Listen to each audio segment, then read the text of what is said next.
Witches, witches, witches!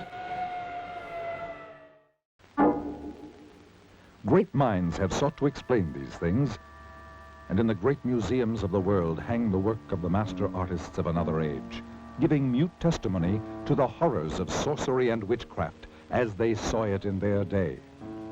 To tell you this hideous tale, and to better help you understand these murderous creatures, let's go back 500 years, for that will bring us back to the time known as the Dark Ages, when the witches held much of Europe in their black grip of fear. And let us study some of the paintings by the great master artists who lived in the age of witchcraft. And through their eyes and the genius of their art, let us try to understand these strange creatures and the evil forces behind them. In the old books, we read that a witch is one who has given his soul to the devil. To do this, they must renounce God and all other things that are decent and good. It is said that they make a pact with Satan written in their own blood. In return for this evil deed, the devil gave them supernatural powers of magic and evil. They could make their bodies disappear or change into any kind of beast or animal at will. They were given the power to cast their ominous shadows across the lives of others. They could cast evil spells upon their victims, causing them to go blind or lose the use of their limbs, or even lose their minds. They could turn their victims' lives into nightmares of hell. For the devil is their master, and they must go forth upon the earth serving only the powers of evil.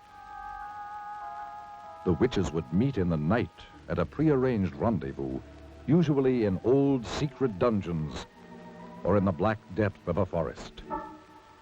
These meetings were called Sabbats and were always held during the night, for the devil's greatest power was believed to be from sundown to cockcrow. And many of the finest paintings by the great artists of that period tell the story more eloquently than words of the strange and evil things that took place at the Sabbat. The witches would appear for this sinister ritual in the form of all kinds of hideous creatures, such as beasts or birds, or half beast and half human. They would begin by celebrating what was known as the Black Mass, which was always conducted by some ex-leader of the church who had renounced God to serve the devil. The Black Mass will live in infamy forever. For here, some of the most terrible criminal acts took place, such as the slaying of children whose warm blood was offered up as a sacrifice to Satan. Then their bodies were thrown to the dogs or roasted and eaten by the witches. Following this ritual, the entire gathering would throw themselves into the most depraved orgies of filth and obscenity conceivable to the human mind. But to these evil, perverted creatures, it was all terribly exciting, and it provided an excuse for their unbridled lust and perverted sex. The fact that it had to be carried out in utmost secrecy made it all the more thrilling. Yet those same evil, murderous creatures who changed their bodies into all sorts of hideous beasts and engaged in those unbelievable rituals by night lived by day as ordinary human beings, such as shopkeepers, housewives, or farmers. And as the years went on, the witches continued their murderous assault upon the people. And it is said that they called forth all the legions of the dead to battle for the souls of the living. For this is the goal of the devil. From the beginning of the 13th century through the 18th century, witchcraft ran rampant through Europe and was practiced with all of its blasphemous and obscene rituals. So, the Middle Ages became the Dark Ages, the age of witchcraft, the age of fear.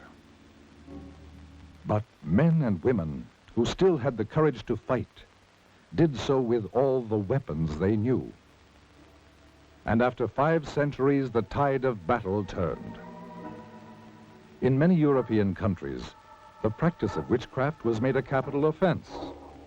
Rulers decreed that their countries must be freed of this terrible scourge, and that all convicted of practicing witchcraft must die. Armies were called out to hunt down the witches. The fear was so great that entire villages said to be infested by witches were put to the torch. The old records tell of flames rising high into the night sky and hideous creatures streaking across the burning heavens, screaming foul obscenities. When confronted with death, many of the treacherous witches confessed to the most hideous crimes. Even the hardened soldiers who were trained to kill turned away sickened by some of their terrifying confessions.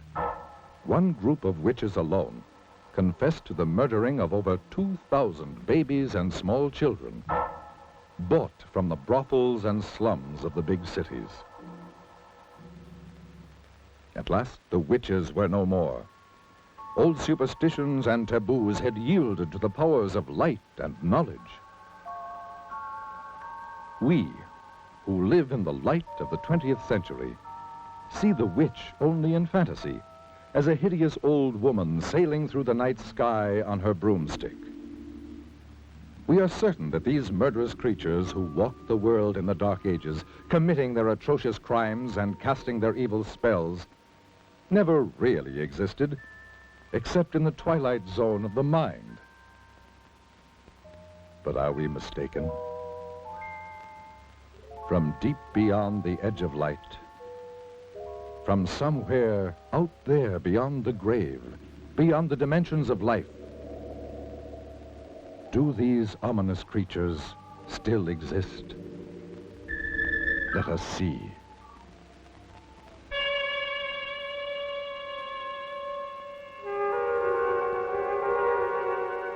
This is the very witching time of night, when churchyards yawn and hell itself gives up contagion to this world.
If I could have known of the strange and haunting experience that was waiting for me, I never would have driven any further into the hill country of central Texas.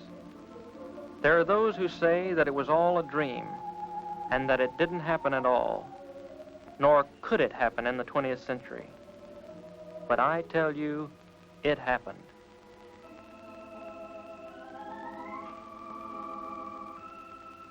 Perhaps you will be able to believe it if I tell you about where it happened and the people who lived there.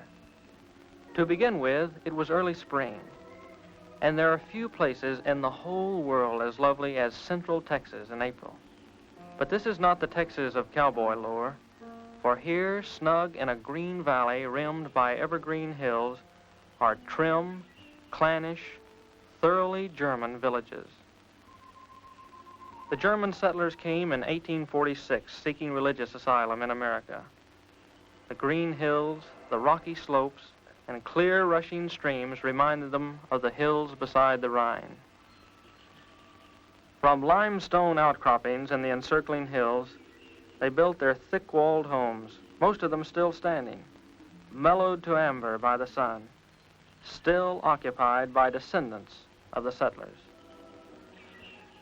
And they have kept the faith that made their grandfathers brave sickness, isolation, and Indian raids, so that it be kept alive. A characteristic of the valley is the great number of bells, church bells, the Abendglocken with evening bells. And there are the school bells which have rung for 100 years, calling the children to schoolhouses that were built by their great-grandfathers. Though English and German are spoken interchangeably, German is taught in the schools and is still the language of social contact and of the home.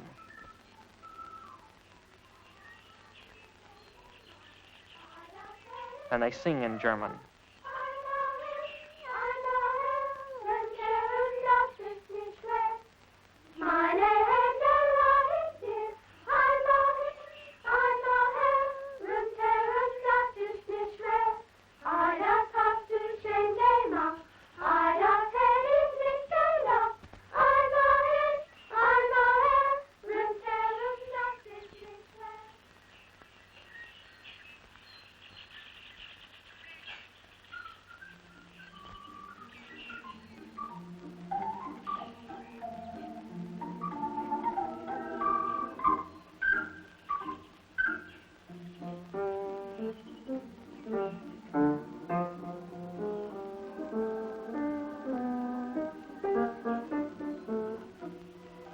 Yes, this was spring, the time of Sangerfest, the singing festival.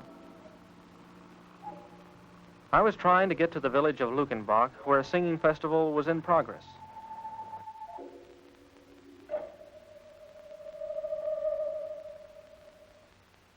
You can joke all you want to about how far a sports car can go on a gallon of gas, but when they're out, they'll sit there like any other car.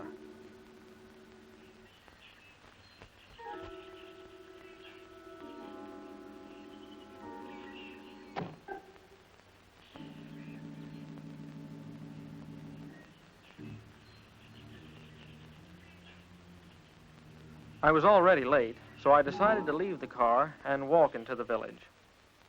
This was the last day of the singing festival, and the last day I could take away from college. I was writing a thesis on the early Germans in Texas, and the festivals were important to my research. As I walked through the countryside toward the village, I thought to myself how lucky these people were to live in such peace and unspoiled beauty. And yet, as I approached the old burr mill on the outskirts of the village, an ominous feeling crept over me. It seemed as if the dark shade trees above the mill race were about to swallow me up and take me back 100 years, as indeed they soon would.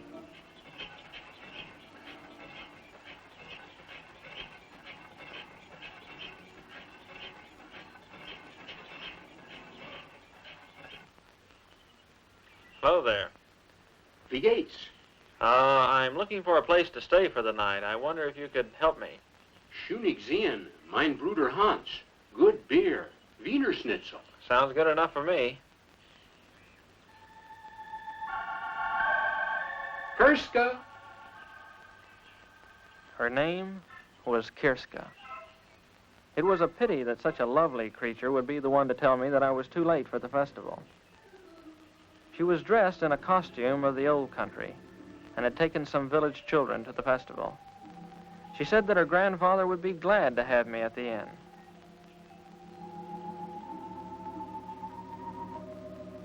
As we turned to go, I couldn't help thinking that the old miller could help me in my search, so I turned to him. He seemed pleasant enough as I asked him if he could help me. But when I mentioned the words superstitions and witchcraft, he simply turned and continued with his grinding.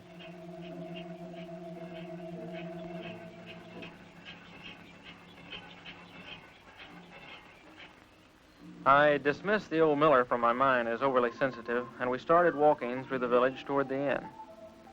I tried to ask Kirska questions about the village, but she was interested in what she called the outside. What it was like at college, what kind of clothes were being worn by girls her age. Suddenly I realized that I was out of place in this village, with its century-old homes and clean-swept walks.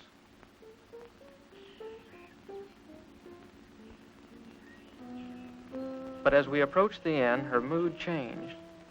It was as if she wanted to help me, but couldn't find words to explain how.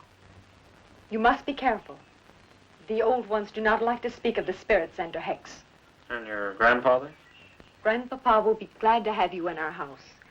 He will talk of anything you wish, and much of what you don't.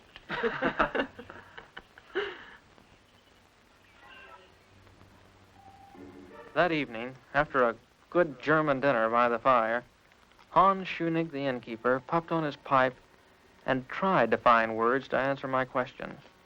Ja, mein Bruder, de Miller.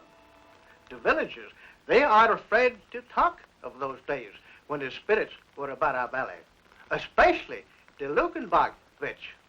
The Lukenbach witch? I think I talk too much. Surely after all these years it would be nothing if you told me. I will help you when I can, but we must not talk of the witch. But I promise you, I'm not going to say anything to anyone. I'm just interested in Good the... night. I had just about given up hope of any help from anybody. Come in.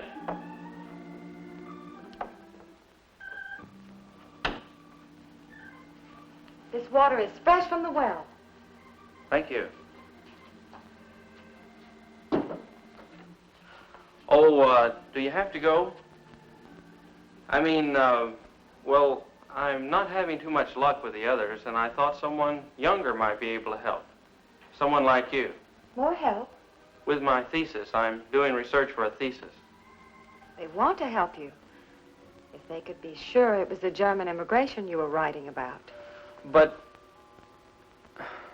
Okay, so it's not just about the immigration story. So it's also about customs and legends and strange oddities that we're hereabouts. And witchcraft? Listen, I didn't say anything about You can be honest with me. All right, so I'm interested in witchcraft and sorcery in the old colony. What's the harm in that? The old folks do not take these things lightly.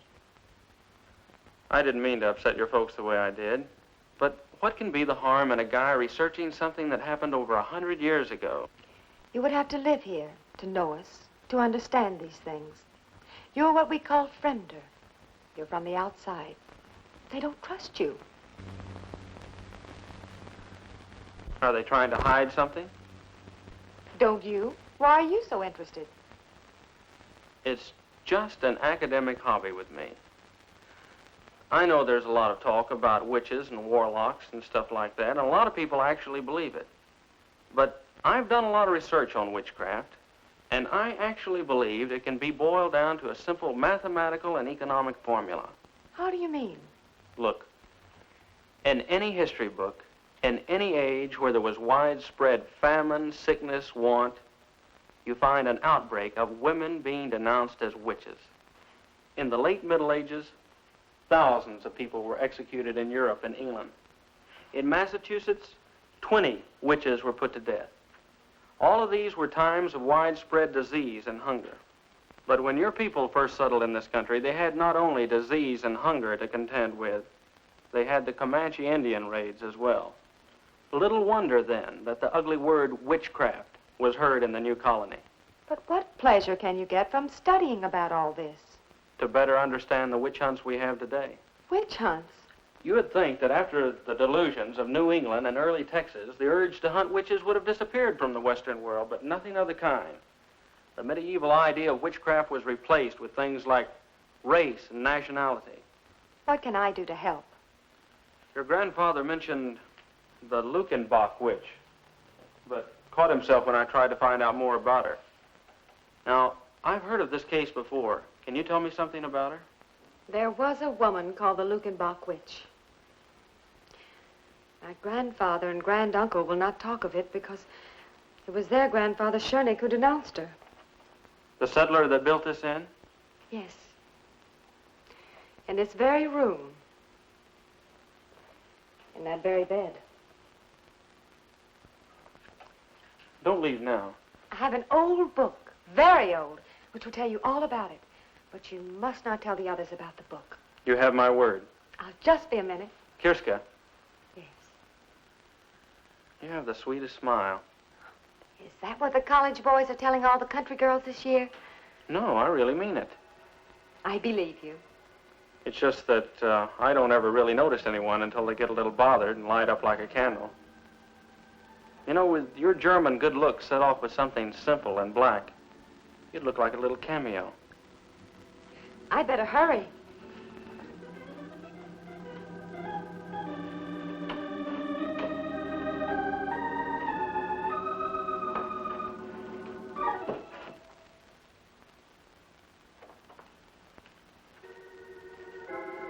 As I finished my packing, I actually felt that my luck was changing for the better. Just how much better, I couldn't describe. You'd have to see her.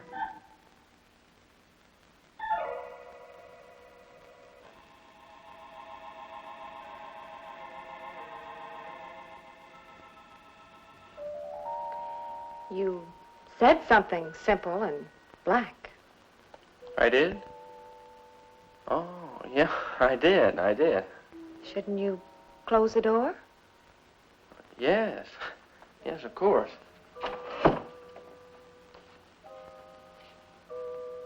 I'm not sure I've got you figured. Because I asked you to close the door? Well, yeah, that and And you wouldn't want Grandfather to know we were alone? No, I wouldn't. Oh, you didn't think I wanted to be alone with you? No. Well, to tell the truth, I'm not sure what I thought at the moment. I'll tell you. You didn't think little country girls ever thought of being alone and things and life. But, Well, who knows more about life and things and being alone than farm people? Well, It's just that farm people don't talk about it too much. Too much talk ruins it. I'll be... I'd better give you your book now and go. 'Cause after giving you your book, I have no reason to stay. Except on one condition. And that wouldn't be fair to you.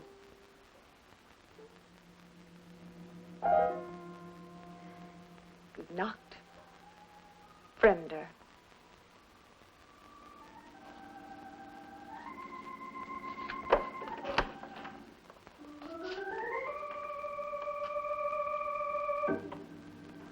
Well, I'll be damned.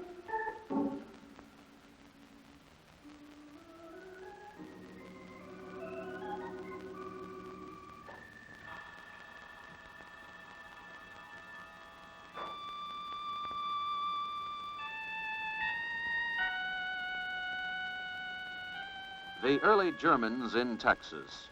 To understand and properly know how witchcraft and suspicion raised its ugly head in the early colony, remember that in the first year of the settlement, typhoid, sleeping sickness, and other bitter hardships were climaxed by an epidemic that took the lives of 200 of the 600 settlers. The villagers looked for someone on whom to blame the troubles. What better subject than the widow who walked by moonlight? The widow who was too aloof to speak to the women of the village. The widow who caused the whispers about a clandestine affair with the innkeeper Scheunig. The widow witch, they called her. Witch? It must be remembered that this was a time when a man of power could conveniently denounce as a witch any woman discovered with him in his bed. Such a man was Otto Scheunig. Yeah.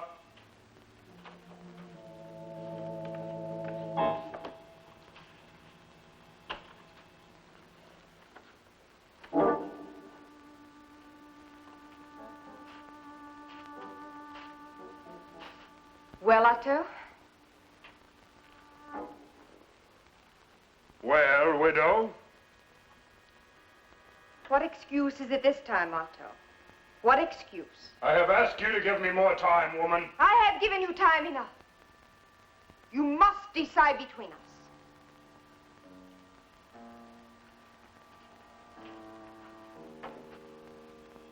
I cannot play charity with my woman while she is infirm.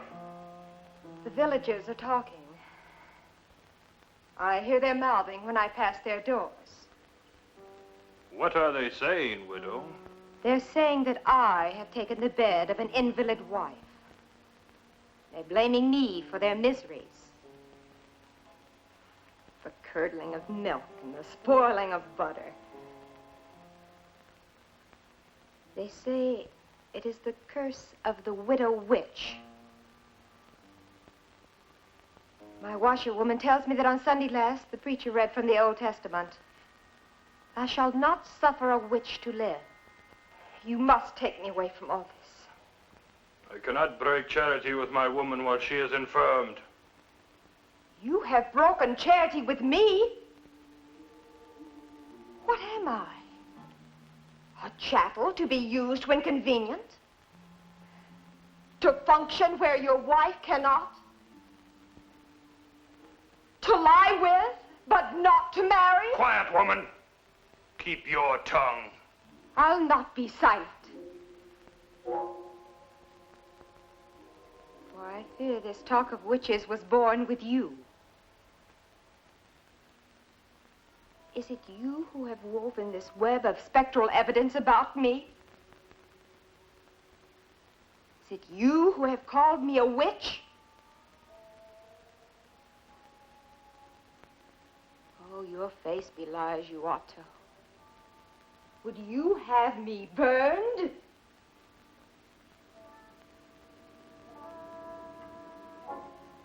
Yes. Yes. Witches are for burning. No! No! Stop your shouting, woman. Let her hear me. Let all hear me. You belie me. They are here now. The elders are here to learn how you cast your demoniac spell over this house. No! No, you lie! I have told them how you cast your spell over my wife to make her invalid. She is in league with the devil. The widow is a witch. That same night, under cover of darkness, they took the widow to the graveyard. There are those who said that she waited proudly without fear, and that she whispered over and over, Tot all alle Schönigs, death to all Schönigs. I will return. And with the self-same spire, I will kill all who bear the name of Schönig. How convenient for Otto Schönig that there could be no trial. Death would be by post-oak spire. They buried her not 100 yards from where she had lain with the cruel and deceptive Otto Schönig.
there it was, the mummified face of the widow, with eye sockets staring.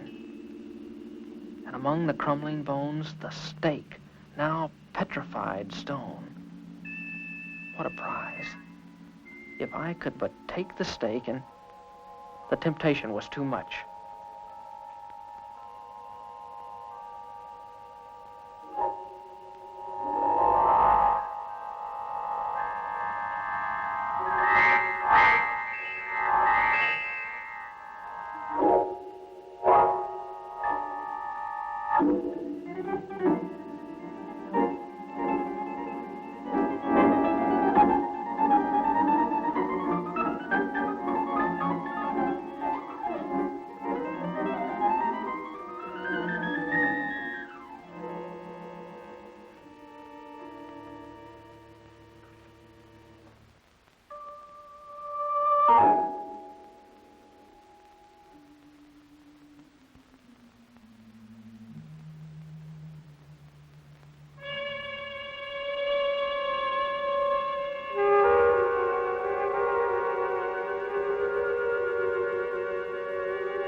won by water.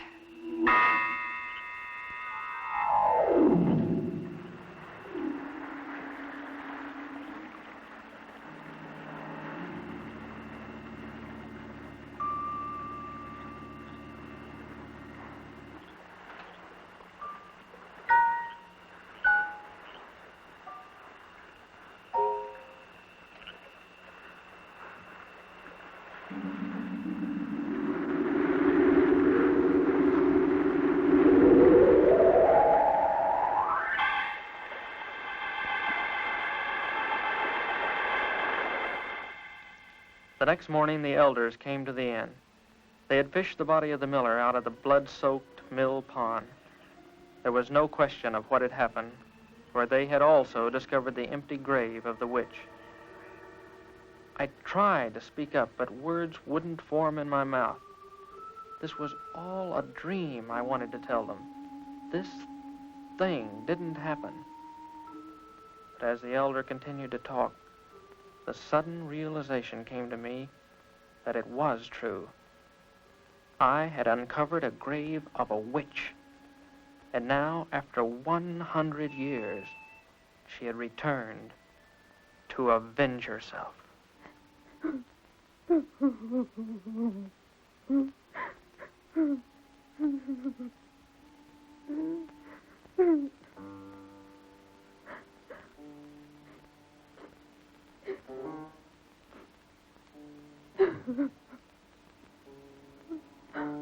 The elder warned that no one should leave or enter the village until the witch be found and return to her grave.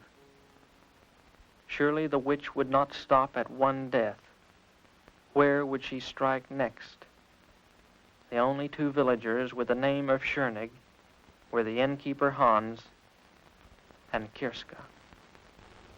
As the moon rose, we did all we could do, bolt the shutters and wait.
And won by fire.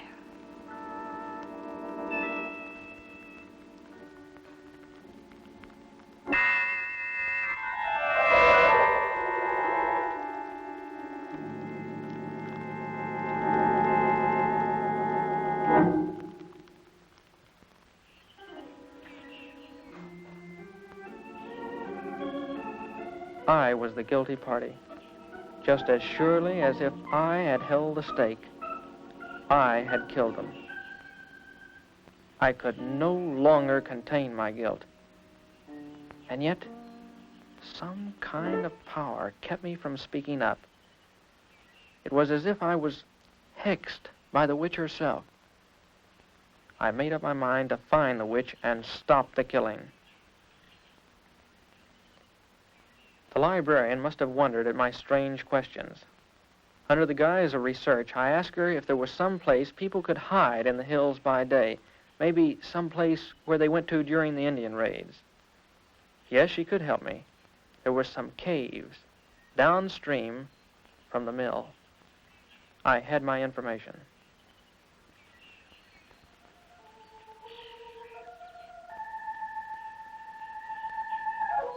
And so that night, as the moon bathed the hills with light, I crossed the mill race and headed toward the caves downstream.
As I watched, fascinated by this beautiful creature, I couldn't believe that here was a vengeful witch who had murdered 2 and was sworn to kill a 3rd. For a moment, I felt sorry for her. This lonely nymph, whose friends were water snakes in the moon. And she seemed to know every sound of the night.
As her eyes met mine, all thoughts of capture or punishment of the witch drained from my mind.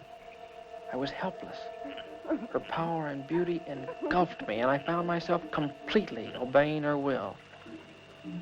I followed quietly as she picked up the gown she had torn from Kirska's back.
One by water, one by fire. But all shall die by the self-same spire.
Later, in the cold gray light, I spread the dirt over the widow.